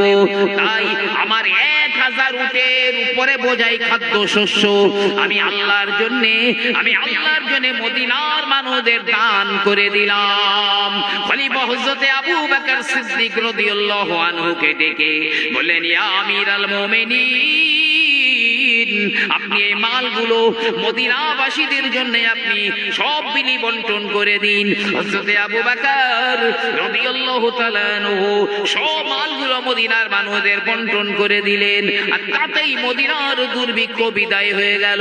ওই দিনে হযরত ইবনে আব্বাস রাদিয়াল্লাহু তাআলা আনহু স্বপ্ন দেখেন আল্লাহর নবী আল্লাহর হাবিব সুন্দর সবুজ রঙের জামা কাপড় পরে খুব দ্রুত যেন কোথায় যাচ্ছেন। সবুজ রঙের জোড়া পরেছেন, পরে খুব দ্রুত যাচ্ছেন। তো হযরত ইবনে আব্বাস বলছেন, ইয়া রাসূলুল্লাহ, এত সুন্দর দামি পোশাক পরে যান কোথায়? তাই তুমি জানো না আজ ওসমান মদিনাওয়ালাদের জন্য যে দান করেছে আল্লাহর সন্তুষ্টির জন্য, আল্লাহর উদ্দেশ্যে, আল্লাহ জান্নাতের মধ্যে একটা মেহমানদারির ব্যবস্থা করেছেন। সেই জায়গায় আমাকে দাওয়াত দেওয়া হয়েছে, তাই আমি রাসূলুল্লাহ ওই জায়গাতে যাচ্ছি। জোরে বলুন সুবহানাল্লাহ। দান করতে হলে আল্লাহর জন্য। জি, এক ব্যক্তি নবী পাকের কাছে গিয়ে বলছে, হুজুর মেয়ের বিয়ে, আমার কিছু সাহায্য করেন। নবী পাক বললেন, আমার কাছে তো কিছু নেই বাবা, তো তুমি যাও আমার ওসমানের কাছে যাও, গিয়ে বলো আমার নাম করেই। তো হলো সন্ধ্যার পরে গিয়েছেন, গিয়ে দেখছে ওসমান গনি বাড়ির লোকদের খুব বকাবকি করছে। কেন? ওই যে আগে প্রদীপ জ্বলতো বা ওই টেমির আলো জ্বলতো, এই বাতিটা একটু বড় হয়ে গেছে, তাই ওসমান গনি খুব বকাবকি করছে, কেন ওই বাতিটা এত বড় করে দিলে? খুব বকছে। এ লোক বলছে সর্বনাশ, একটু বাতি বড় হয়ে গেছে বলে সারা বাড়ির লোকের বকাবকি করছে, আর ওই লোক আমার দান করবে? এমন এমন কুঞ্জিস লোক। ফিরে গেছে, বলে না বেকার মুখ নষ্ট করে লাভ নেই। পরের দিন আবার নবী পাকের দরবারে গিয়েছে, ওই কথা বলো। নবী পাক বলে, তুমি যাওনি? যাও, আমি বলছি তো ওসমানের কাছে যাও। পরের দিন গিয়েছে, তো ওসমান গনি ব্যবসার হিসাব করছেন, 1 নয়া পয়সার হিসাবটা মেলাতে পারছেন না, বারবার চিন্তা করছেন কেন মেলবে না। বলে আরে সর্বনাশ, 1 নয়ার হিসেবের জন্য যে লোক এইরকম করে, আর সে লোক আমার দান করবে? অসম্ভব। পরের দিন আবার নবী পাকের দরবারে গিয়েছে। নবী পাক বলেন, তোমার তো বলছি বাবা ওসমানের কাছে গিয়ে আমার নাম করো, যাও। পরের দিন ওসমান গনির কাছে গিয়েছে, তো ওসমান গনি বলছে, ভাই তুমি রোজ আসো আর ফিরে যাও, ব্যাপারটা কি গো? যে আল্লাহর নবীর সাহাবা ওসমান, আমার মেয়ের বিবাহ, আমি রাসূলুল্লাহর কাছে গিয়েছিলাম, আল্লাহর নবী আপনার কাছে আসতে বলেছিলেন, কিন্তু আপনি প্রথমে বাতি বড় হবার জন্য বাড়ির মানুষগুলোকে বকাবকি করছিলেন, দ্বিতীয় দিনে এক নয়া পয়সার হিসাব মিলাতে পারেন না, বারবার চেষ্টা করছিলেন। তাই আমি চিন্তা করলাম এমন কঞ্জুস মানুষ কিভাবে আমাকে দান করবে, তাই ফিরে গিয়েছিলাম। আজ তৃতীয় দিনে আমার রাসূলুল্লাহ আমাকে পাঠিয়েছেন, আমাকে কিছু দিতে বলেছেন। হযরত ওসমান গনি বললেন, আহা, কেন তুমি প্রথম দিনে আমাকে কথাটা বললে না? যাও যাও যাও, ওই আমার 70 খানা উট বোঝাই করা ব্যবসার মাল আসছে মদিনায়, ওর মধ্যে একটা উট মাল সহ তোমাকে দিয়ে দিলাম, যাও। তোমার যে উটটা পছন্দ সেই উট আর উটের ভিতরে যত মাল আছে সব নিয়ে যাও। তো খানিকটা দূরে গিয়ে দেখছে ওসমান গনির উট আসছে, 70টা উট বোঝাই। গিয়ে বলছে ম্যানেজারকে, বলছে ওসমান গনি আমাকে একটা উট মাল সহ নিয়ে যেতে বলেছে। ও, তা কোন উটটা নেবেন? নেন। মানে লোকটা খুব চালাক, তো বলছে আমি সামনের উটটা নেব, সামনের উটটা নেব। ম্যানেজার বলছে না না, সামনের উটটা দেওয়া যাবে, বাকি যে উটটা ইচ্ছা নিয়ে যাও। কারণ উটের মধ্যে একটা ইউনিটি আছে, সামনের উট যেদিকে যাবে পিছনে সব উট সেখানে যাবে। যদি সামনের উট আগুনে ঝাঁপ দেয়, পিছনের যত উট সব আগুনে ঝাঁপ দেবে। তাই সামনের উটটা নিলে তো সব উট চলে যাবে, ওটা হবে না। আর এ লোক বলছে না, আমি সামনের উটটাই নেব। ওদের তাহলে এখানে হবে না, ওসমান গনির কাছে চলো। ওসমান গনির কাছে চলে এলেন। ম্যানেজার বলে, হযরতে ওসমান, আপনি কি বলেছেন নাকি একটা উট মাল সহ তাকে নিয়ে যেতে? বলে, হ্যাঁ হ্যাঁ বলেছি। মানে হুজুর, ও তো সামনের উটটা নিতে চায়। ওসমান গনি বললেন, তাহলে তুমি কেন দিয়ে দিলে না? সামনের উট চাইলে তো সামনের উট নিয়ে যাক। মানে হুজুর, সামনের উটটা যদি নিয়ে যায়, পিছনের 69 খানা উট তো আর ধরে রাখা যাবে না, সব তার পিছনে পিছনে চলে যাবে। হযরত ওসমান গনি রাদিয়াল্লাহু আনহু বললেন, এ তুমি কি জানো বাবা, এই ব্যক্তিকে কে পাঠিয়ে দিয়েছেন? আমার রাসূলুল্লাহ পাঠিয়ে দিয়েছেন। 70 উট বোঝাই মাল তো দূরে চলে যাক, আমার রাসূলুল্লাহ যদি ওসমানকে বলেন যে ওই ব্যক্তির গোলাম হয়ে তার বাড়িতে যেতে হবে, আমি ওসমান তার জন্যও রাজি রয়েছি। শুধু কলেমা পড়ে নয়, এই মহব্বত, নবীর ভালোবাসা, এটা ঈমান পরিপূর্ণ করে, মুকাম্মাল করে। জি, দান করতে হলে আল্লাহর জন্য, আর অমানা লিল্লাহ, দানের হাতকে সংকুচিত করতে হবে, সেটাও আল্লাহর জন্য, সেটাও আল্লাহর জন্য। ফাকাদ ইসতাকমালাল ঈমান, তাহলেই তার ঈমানটা পরিপূর্ণ হয়ে যাবে, ঈমান মুকাম্মাল হয়ে যাবে।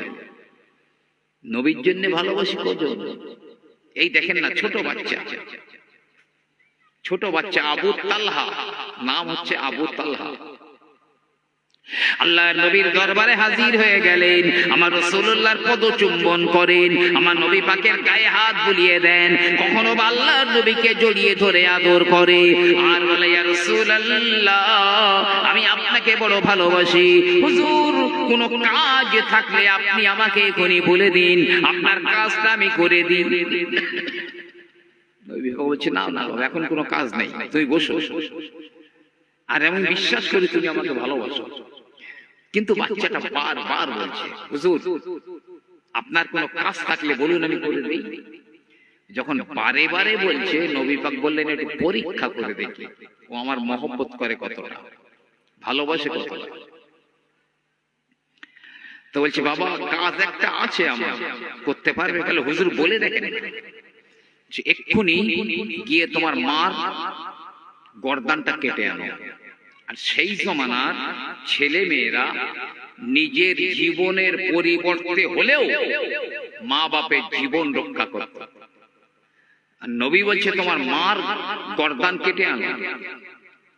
হযরত আবু তালহা রাদিয়াল্লাহু তাআলা আনহু, তিনি দৌড়াতে শুরু করেছেন, তলোয়ার বার করে দৌড়াতে শুরু করেছেন।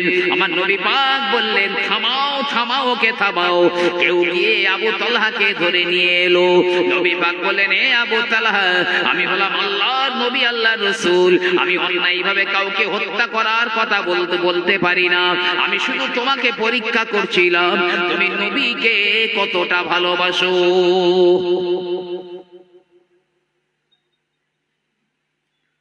নবী পাক বলছে, লা ইউমিনু আহাদুকুম, তোমরা কেউ ততক্ষণ ওই রকম ঈমানদার হতে পারো না হাত্তা কুনা আহাব্বা ইলাইহি মিন ওয়ালিদিহি ওয়া ওয়ালাদিহি ওয়ান নাসি আজমাইন। তোমাদের পিতামাতা এমনকি পৃথিবীর সবার চাইতে আমি রাসূলুল্লাহকে যতক্ষণ না বেশি ভালোবাসবে ততক্ষণ তোমরা ওই রকম ঈমানদার হতে পারবে না।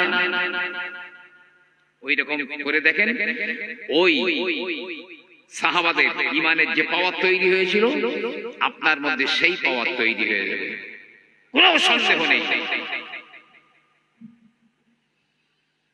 মুহাব্বত, আহা, খালিদ বিন ওলীদ, তার একটা কথা আমার মনে পড়ে গেল। হযরত খালিদ ইবনে ওলীদ যুদ্ধের ময়দানে যুদ্ধ করছেন, সেনাপতি তিনি। হঠাৎ করে মাথায় যে পাগড়ি বাঁধা ছিল খালিদ বিন ওলীদের পাগড়িটা নিচে পড়ে গেল। এখন ওই পড়ে যাওয়া পাগড়িতে কেউ যেন পা দিতে না পারে, তার জন্য খালিদ বিন ওলীদ নিজের তলোয়ার চারিদিকে পাগড়িটা চতুর্দিকে এলো পাথাড়ি করাচ্ছেন। আর মুসলমান সৈন্যরা তো তারা যুদ্ধের জন্য ব্যস্ত, শত্রুর দিকে লক্ষ্য। এই নিজের সেনাপতির তলোয়ারের আওতায় যারা পড়ে যাচ্ছে সব কেটে দুটো হয়ে পড়ে যাচ্ছে। অনেক সাহাবারা শহীদ হয়ে গেছে। অন্যান্য মুসলিম সৈন্যরা বলছে, আরে একটা পাগড়ি পড়ে গেছে নিচে, কারণ না একটু পা লেগেই যেত, এমন কি ক্ষতি হতো? তাই এলো পাতারি তলোয়ার ঘুরিয়ে এতগুলো মুসলমান সৈন্য শহীদ করে দিলেন। কিন্তু যুদ্ধের ময়দান, সেনাপতির কথা মানতে হবে, সেনাপতির সিদ্ধান্ত মেনে নিতে হবে। এখানে কিছু বলবো না, মদিনায় ফিরে চলো, ওমরের কাছে খবর হবে। হযরত ওমর তখন খলিফা, মুসলমানেরা বিজয়ী হয়ে গেলেন। ওমরের কাছে খবর চলে গেল, এ খলিফা ওমর, আমরা বিজয়ী হয়ে গেছি, অমুক দিনে মদিনায় প্রবেশ করব। নির্দিষ্ট তারিখে মুসলমান সৈন্যরা আসে, সামনে খালিদ বিন ওলীদ বীর বেশে আসে। ওমরও মদিনা থেকে বার হয়েছেন, এমনি মুসলমান সৈন্যদের এবং খালিদ ইবনে ওলীদকে সসম্মানে ইস্তেকবাল করে নিয়ে আসে। এমনি করে হযরত খালিদ ইবনে ওলীদ খলিফা ওমরকে দেখে উটের উপর থেকে নিচে নেমে গেলেন, আর হযরত ওমরও নিচে নেমে গেলেন। সামনাসামনি হয়ে গেল, সালাম হলো, মুসাফা হয়ে গেল। খুব সম্মানের সঙ্গে ওমর খালিদ বিন ওলীদকে নিয়ে যাচ্ছেন। মুসলমান সৈন্যরা বলছে, আমির আল মুমিনিন দাঁড়ান, যুদ্ধের ময়দানে এই কাণ্ড ঘটেছে, তো ওনার পাগড়িতে না একটু কেউ পা দিত? তো এলো পাতাড়ি তলোয়ার ঘুরিয়ে এতগুলো মুসলমান সৈন্যদের শহীদ করেছেন। ওমর বলছেন, এই খালিদ বিন ওলীদ এরা যা বলছে ঠিক? বলে, হুজুর একদম ঠিক। কেন এটা করলে? এটা করলে কেন? বলছে, হুজুর আপনি আগে বলেন, বিশ্বের মুসলমানদের জীবনের দাম বেশি না নবী পাকের একটা কেশ মোবারকের দাম বেশি? খলিফা ওমর বলছে, নিঃসন্দেহে বিশ্বের মুসলমানদের জীবনের চেয়ে নবী পাকের একটা কেশ মোবারকের দাম বেশি। বলছে, হুজুর তাহলে আমি ভুল করিনি, ব্যাপার কি? খালিদ বিন ওলীদ বললেন, ইয়া আমিরাল মুমিনিন, আমি এক সময় আমার রাসূলুল্লাহর দরবারে গিয়েছিলাম আর বলেছিলাম, আয় আল্লাহর নবী, আমি তো অনেক যুদ্ধের ময়দানে যাই, আল্লাহ পাক যাতে আমার বিজয়ী করেন আপনি এমন কিছু আমাকে দেন। আমার নবী পাক আমাকে একটা তার কেশ মোবারক দিয়েছিলেন, যে এই কেশ মোবারক তোমার কাছে থাকবে, তুমি বিজয়ী হয়ে যাবে। আমার রাসূলুল্লাহর ওই কেশ মোবারকটা আমার পাগড়ির সঙ্গে আমি সেলাই করে রেখে দিয়েছিলাম, ওই পাগড়িটাই নিচে পড়ে গিয়েছিল। কেউ যদি ওই পাগড়িতে পা দিত আমার রাসূলুল্লাহর কেশ মোবারকের বেইজ্জতি করা হতো। তাই আমি ওই কয়জন মুসলমান কেন, যদি ওই পাগড়ি ওই কেশ মোবারকের ইজ্জত রাখার জন্য গোটা বিশ্বের মুসলমানদেরকে শহীদ করে দিতে হতো, তাও আমি আমি খালিদ ইবনে ওলীদ আমার হাত কাঁপতো না। খলিফা ওমর বললেন, তোমার জায়গায় আমি হলে তাই পাইতাম। নবী পাকের একটা কেশ মোবারক, নবী তো দুনিয়াতে তখন ছিলেন না, একটা কেশ মোবারকের কত ইজ্জত করলো। খালিদ ইবনে ওলীদ এমনি ঈমানের পাওয়ার তৈরি হবে? হারগিজ নয়। তাহলে ঈমানের চিকিৎসা করতে হবে, কোন লাইনে করবেন তাও বললাম। আর একটা কথা, এই মুসলমান ততদিন কামিয়াব হবে না, এই মুসলমান ততদিন বিজয় হতে পারবে না। আমরা তো বিজয় হতে পারছি না, অথচ আল্লাহ ওয়াদা করেছেন আমরা বিজয়ী হব। আমার আল্লাহ রাব্বুল আলামিন বলেন, ওয়ালা তাহিনু ওয়ালা তাহজানু ওয়া আনতুমুল আ'লাউনা ইন কুনতুম মুমিনিন।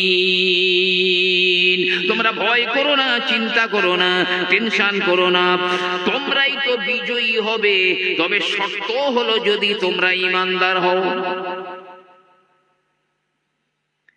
আমরা তো ঈমানদার, তাহলে এইসব কাফের বেঈমানরা এই অত্যাচার কেন করছে? বিশ্বব্যাপী যেখানে মুসলমান আছে সেখানে অত্যাচার আছে। সে যে কোনো কান্ট্রিতে বিজয়ী হতে পারছি না কেন? কারণ আছে, আমার নবীর সুন্নতকে কবর দিয়ে, নবীর সুন্নতকে জবাই করে, আর নবীর সুন্নতের উপর দিয়ে পদপিষ্ট করে যদি আমরা যতদিন চলবো, ততদিন বেঈমান কাফেররাও আমাদের পদপিষ্ট করবে,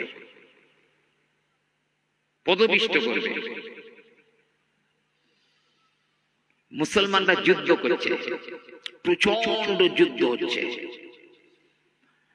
তো কয়েকদিন ধরে যুদ্ধ হচ্ছে, তো মুসলমানরা জয়লাভ করতে পারছে না, বিজয়ী হতে পারছে না কোনো ক্রমে।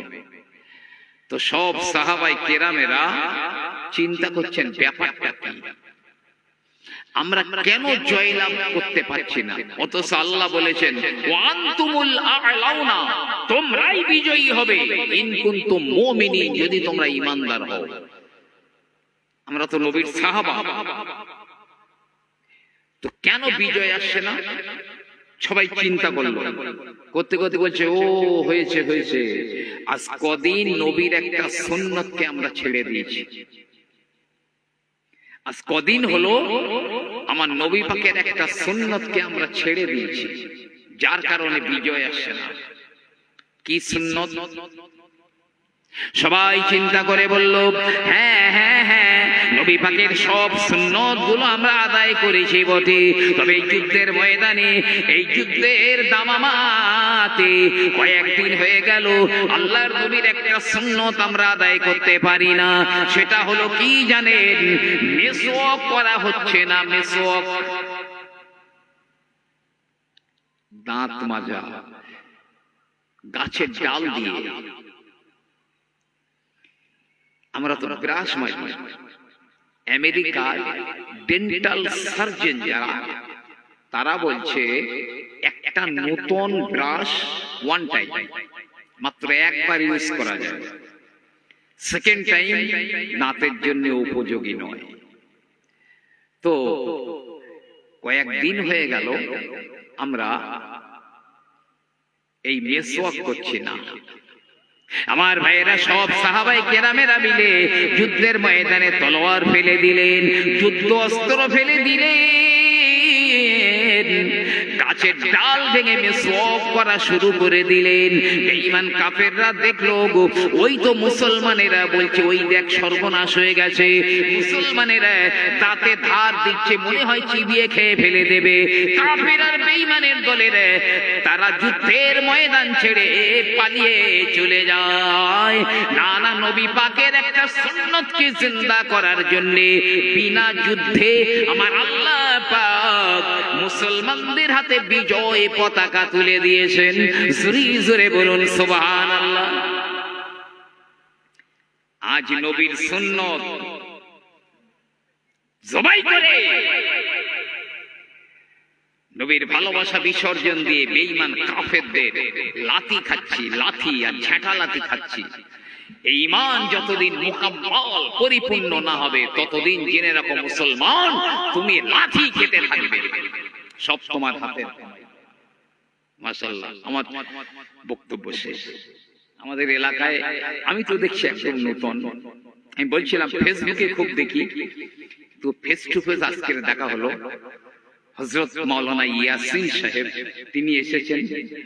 যে আমরা ফেসবুকে তার ওয়াজ নসিহত অনেক শুনি, খুব ভালো লাগে আলহামদুলিল্লাহ। তিনি আজকে সশরীরে এসেছেন আপনাদের কাছে। জি, বিদায় নিচ্ছি।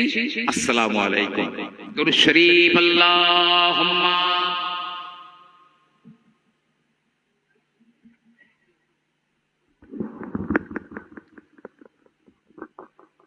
আলহামদুলিল্লাহ, এতক্ষণ যাবৎ আমরা কোরআন হাদিসের মানদণ্ডে দাঁড়িয়ে জনাব হযরত মাওলানা আব্দুল হাকিম সাহেবের মুখ থেকে খুব সুন্দর বয়ান শুনছিলাম। এখন আমরা কোরআন হাদিসের মানদণ্ডে জনাব হযরত মাওলানা কারি ইয়াসিন সাহেবের মুখ দিয়ে আমরা বয়ান শুনব।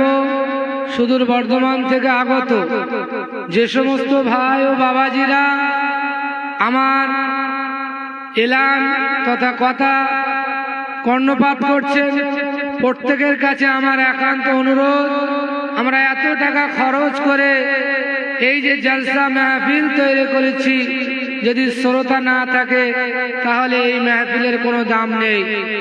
ওই জন্য আমি প্রত্যেক ভাই ও বাবাজিদেরকে বলবো, আপনারা চলে আসেন এই জান্নাতের বাগানের মধ্যে। আমাদের আমন্ত্রিত মেহমান প্রধান বক্তা হযরত তিনি স্টেজে চলে এসেছেন, এখনই আপনাদের সম্মুখে বয়ান রাখবেন ইনশাআল্লাহ।